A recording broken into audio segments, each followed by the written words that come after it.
Hi friends, it's me, Mrs. Stack again, and I'm here with another great book. Today, we are going to be reading a Caldecott award-winning book called Where the Wild Things Are. Are you ready? Of course you are. Okay, let's get into it. The night Max wore his wolf suit and made mischief of one kind. What is he doing? You cannot hammer into the walls, Max. That is not good. And another. Look at him chasing the poor dog with a fork. Max, that is not safe. That is not nice. His mother called him wild thing, and Max said, "I'll eat you up." So he was sent to bed without eating anything. That night, in Max's room, a forest grew. Look at, there's trees everywhere. Over his bed, around the door. And grew, look at, the rug is now a green grass. His bed is gone.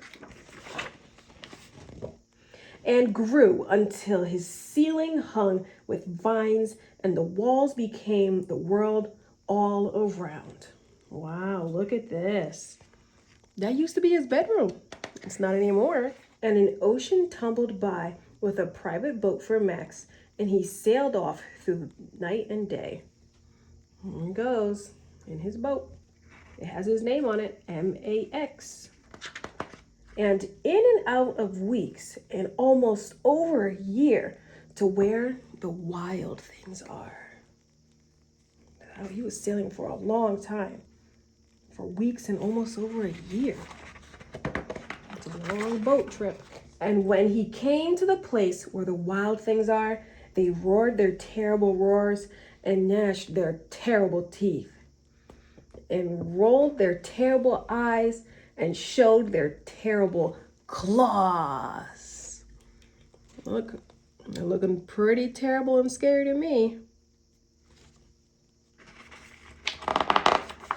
Till Max said, "Be still," and tamed them with one magic trick of staring into their yellow eyes without blinking once. And they were frightened and called him the most wild thing of all.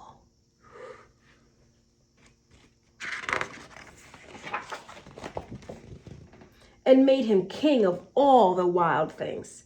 And now, Max cried, "Let the wild rumpus start."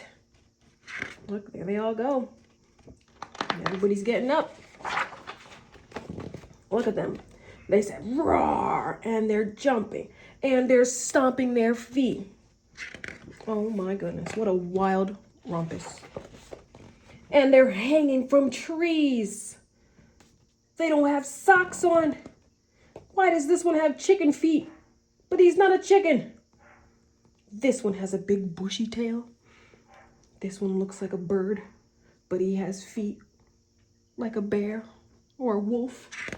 These are some terrible, terrible wild things. And look at them. Now they're stomping through the woods and smacking down the tree branches. These are some terrible, terrible wild things. "Now stop," Max said, and sent the wild things off to bed without their supper.